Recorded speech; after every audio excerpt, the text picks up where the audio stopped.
seconda, siamo sempre sul tema della crisi, dei saldi, ma in questo caso, visto l'ospite che abbiamo e che vi presenterò tra un secondo, tra un nanosecondo, è la crisi in un certo settore che è il settore dell'artigianato. Ed è per questo che abbiamo invitato qui, lo ringraziamo per questo di essere venuto, il vice segretario della Confartigianato di Imola, Sergio Sangiorgi. Buongiorno, Buongiorno grazie. Grazie. Grazie a voi per l'invito.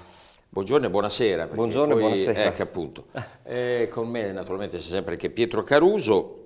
Comincia tu Pietro, fagli un quadro. Ma direi innanzitutto che abbiamo scelto il territorio imolese perché è un territorio produttivo, ricco, innervato da una fortissima cooperazione e anche da una forte strutturazione delle piccole e medie imprese artigiane. Però abbiamo visto anche dagli indicatori economici diffusi dalla Camera di Commercio nel 2013 che forse non siete più l'isola felice insieme alla provincia di Bologna che siete riusciti ad essere per tanti anni. Guardi, dottor Caruso, lei ha centrato proprio una di quelle definizioni che stiamo usando sempre più spesso in questo periodo, quella dell'isola felice. Pensavamo che il territorio imolese, cerniera fra la Romagna e Bologna, fosse una sorta di isola felice, in quanto gli indicatori economici, il famoso cruscotto dell'economia, fino a qualche anno fa, cioè a crisi economica già iniziata, in tutti i modi ci dava un po' ragione su questo ragionamento. Nostro malgrado, purtroppo ultimamente, quello che pensavamo essere l'isola felice, insomma, è diventata una penisola, si è attaccata è diventata una penisola felice, sì, perfetto, sì. Mi piace ancora di più questo termine, e in quanto purtroppo tutte le debolezze del sistema paese si riflettono poi localmente anche sulle nostre imprese. Certo. Quindi il problema della crisi, il problema della pressione fiscale, il costo del lavoro, la burocrazia, il problema del credito. Il problema del credito che è una di quelle funzioni strategiche. Ci torniamo sopra, lo i pagamenti della pubblica amministrazione, insomma tutte quelle debolezze di cui sentiamo regolarmente, basta aprire qualsiasi telegiornale, qualsiasi radio di cui sentiamo discutere i nostri politici, e anzi gli auguri magari li facciamo alla fine, però speriamo che veramente, visto che siamo a inizio anno e siamo abituati a farci gli auguri, che sia veramente l'anno della svolta, con dei segnali di attenzione nei confronti di quello che è il sistema delle imprese, e in particolar modo il sistema delle piccole e medie imprese, che sono la struttura portante del nostro paese. Assolutamente. Non ho bisogno di ricordare a voi e ai nostri telespettatori che il 97,5% delle imprese, specialmente qui in Emilia-Romagna, ha meno di 19 dipendenti. Se ragioniamo a livello nazionale, il 61,5-62% degli occupati, mettendo in questo dato anche la pubblica amministrazione e l'agricoltura, è occupata in aziende con meno di 50 dipendenti. Quindi l'augurio che facciamo all'inizio, invece che a fine trasmissione, è quello che veramente sia l'anno della svolta e che veramente ci sia una politica industriale in favore di quella che è. Senta, nell'Imolese quali sono nel settore artigiano, diciamo, i settori, scusi il bisticcio di parole, che soffrono di più in questo momento? Guardi, allora, parlando di artigianato e piccola e media impresa, è sempre bene andare ragionare per settori, perché l'artigianato riprende, l'artigianato e la piccola e media impresa comprendono non si può generalizzare, tante attività, certo, tante cose. Allora, diciamo che c'è stata una tenuta dei servizi. I settori che purtroppo hanno sofferto di più, ma erano anche quelli che avevano dato di più fino a una certa data, che è l'ultimo trimestre del 2007, e i dati che analizzeremo adesso e che ho pensato di sottoporvi non riguardano quelli dei singoli anni, ma proprio il trend del periodo 2007-settembre 2013, perché i dati al 31/12 Camera di Commercio non ce li ha ancora forniti, ma è una questione di poche settimane. Comunque, ovviamente il settore delle costruzioni per tutta una serie di motivi legati anche questo al credito, come dicevamo prima, legati all'incertezza che si sta creando sulla tassazione rispetto alla casa, eccetera, all'enorme mole di lavoro fatto ante 2007-2008.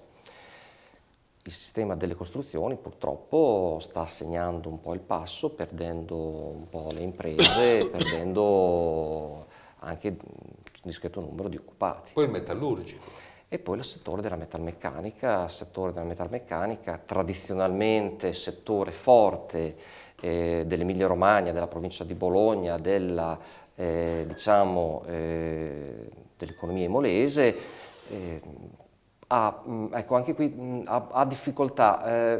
Qui c'è una discriminante in realtà da esaminare, che è quella legata a chi in questi anni ha saputo diversificare la sua attività da conto terzista a produttore in senso stretto, e all'interno di questa chi nell'ambito della produzione è riuscito a presentarsi nei paesi esteri.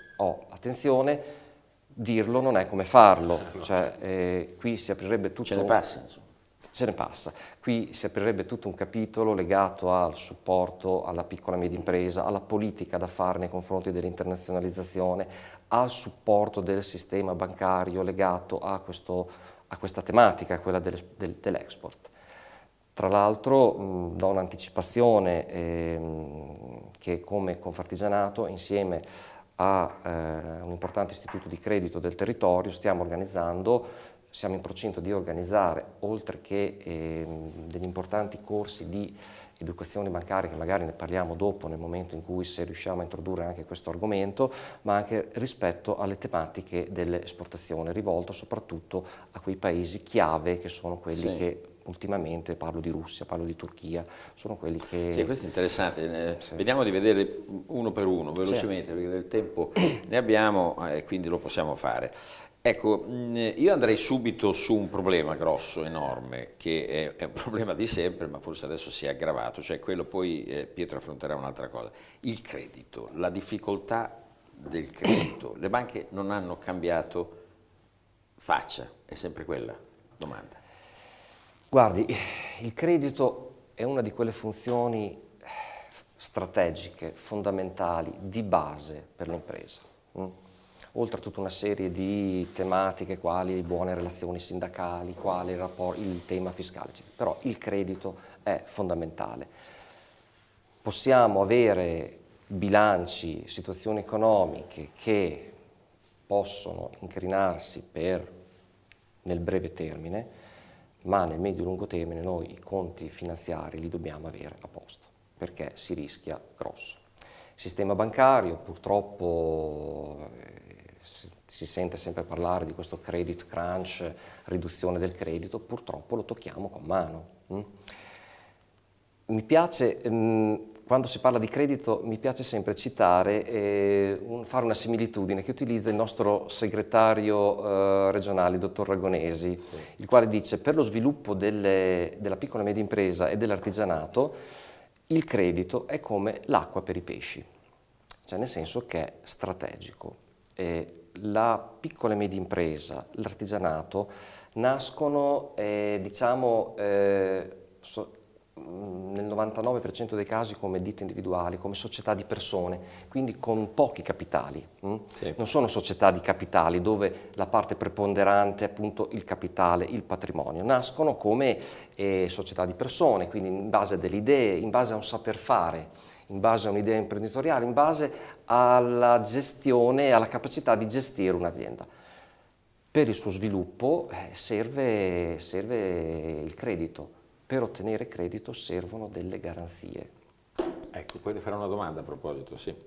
Anzi, gliela faccio subito, scusi se l'ho interrotta, perché il suo collega che abbiamo intervistato poco fa della Confesercenti ha detto si verifica anche che situazioni, imprese, strutture che possono dare garanzie, quindi solvibili, assolutamente per le banche, non ne ricevono neanche loro. È così? Risponda la verità? Cioè, guardi, io le do un dato che secondo noi è veramente importante, che riguarda il consorzio regionale di garanzia Unifidi. Sì.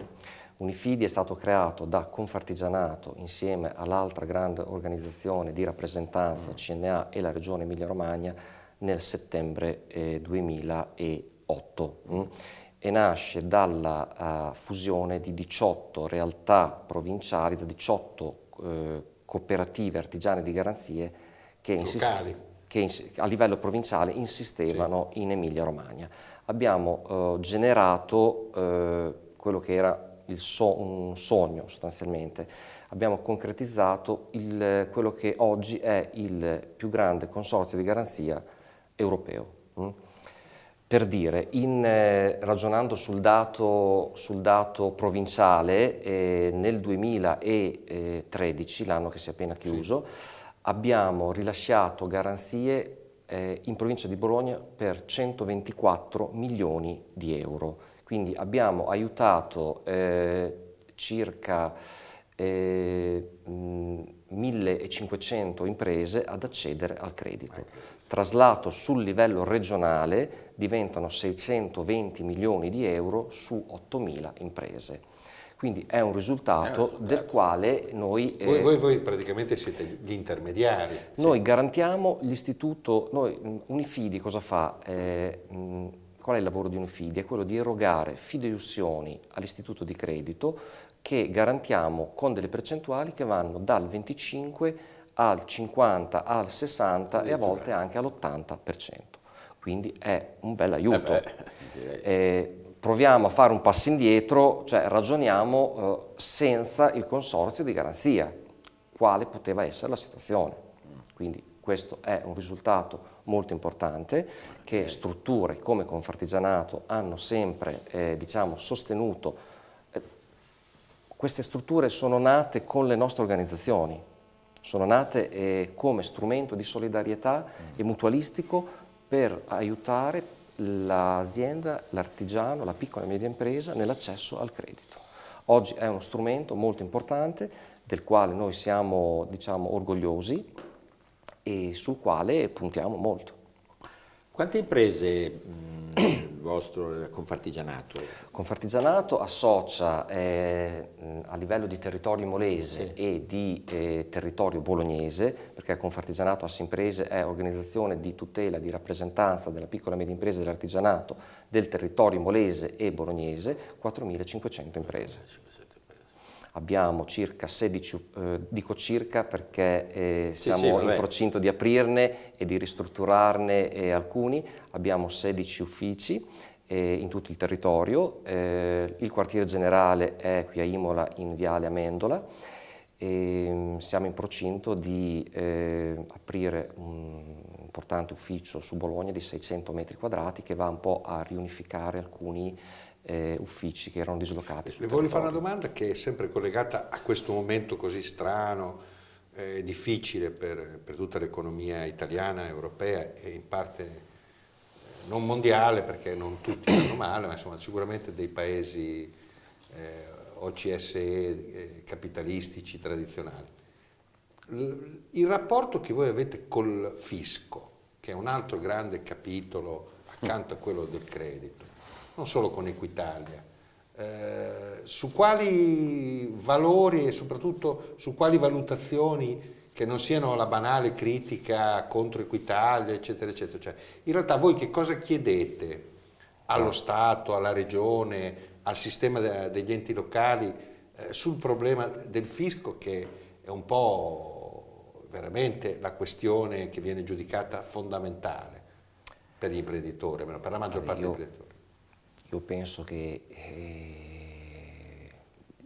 una pressione più elevata sia impossibile da trovare guardandoci attorno e ragionando non solo sul livello europeo ma anche a livello di...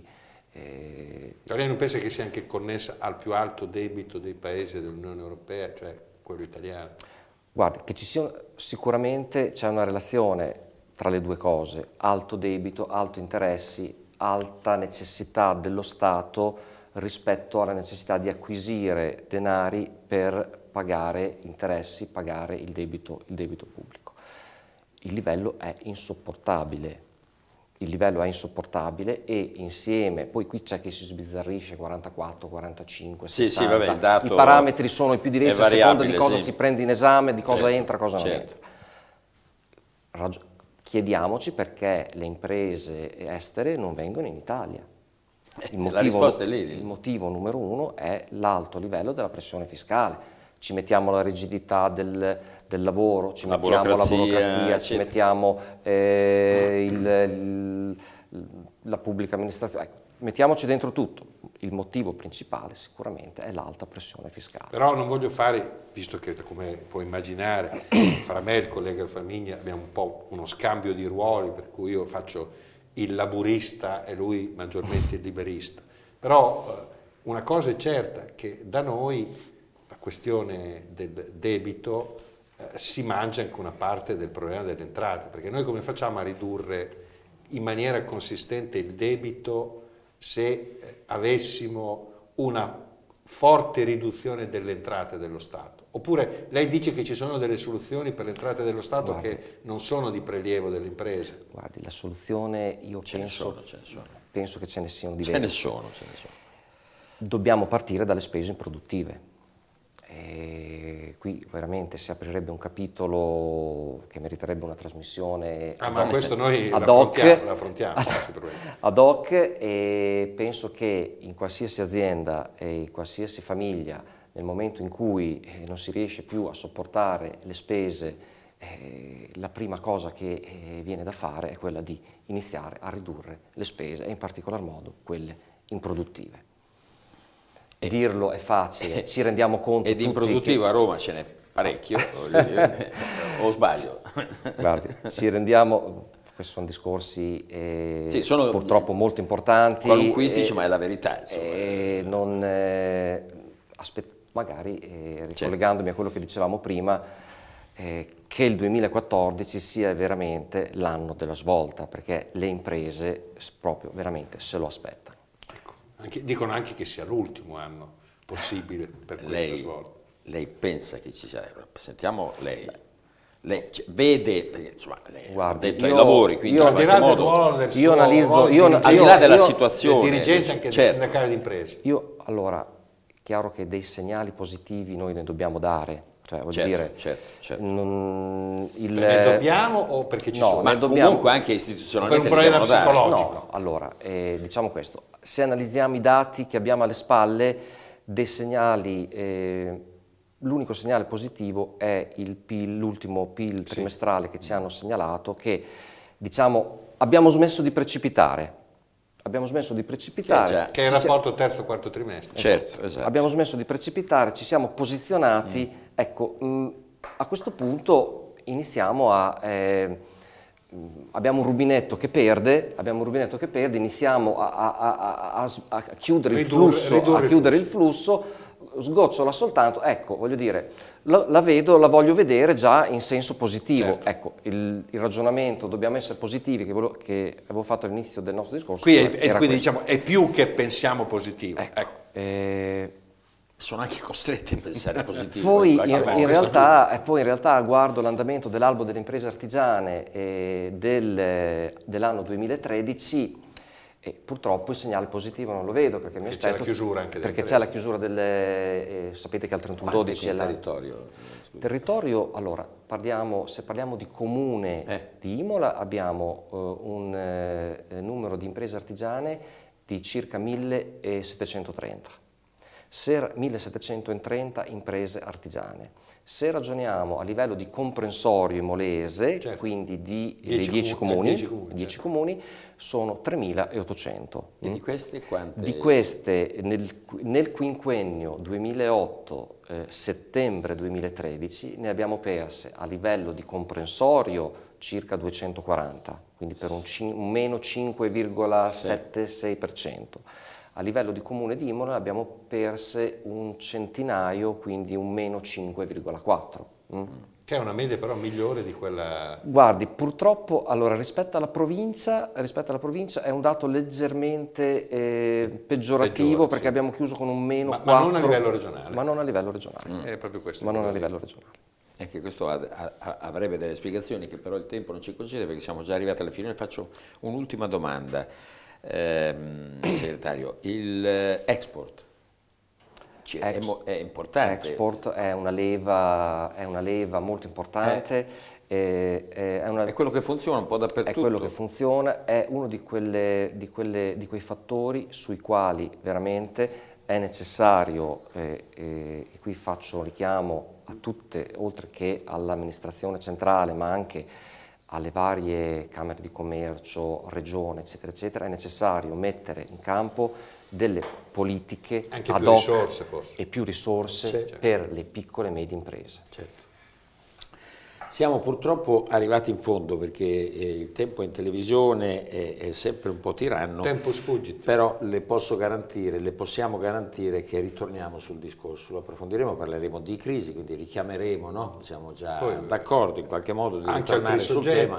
No, anche perché bisogna, insomma, non si può... Anche perché non ci siamo comunque in questi mesi, quindi siamo pur tranquilli su questo. Comunque, insomma, vedo che ha uno spirito ottimistico il nostro fa segretario. Fa diverso. Insomma, è costretto, c'è anche il ruolo, però penso che abbia detto in maniera molto sintetica e analitica dei punti di interesse assoluto. Allora, siamo arrivati al termine anche di questa seconda parte. Io ringrazio appunto Sergio Sangiorgi, che è vice segretario della Confartigianato Imola. Gli prometto che ritorneremo sul tema anche molto presto. Ringrazio naturalmente anche Pietro Caruso.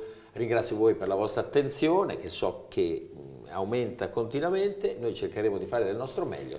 Da lavori in corso e dallo studio 3 di DTV io vi saluto e vi do appuntamento alla prossima puntata. Grazie ancora. Grazie.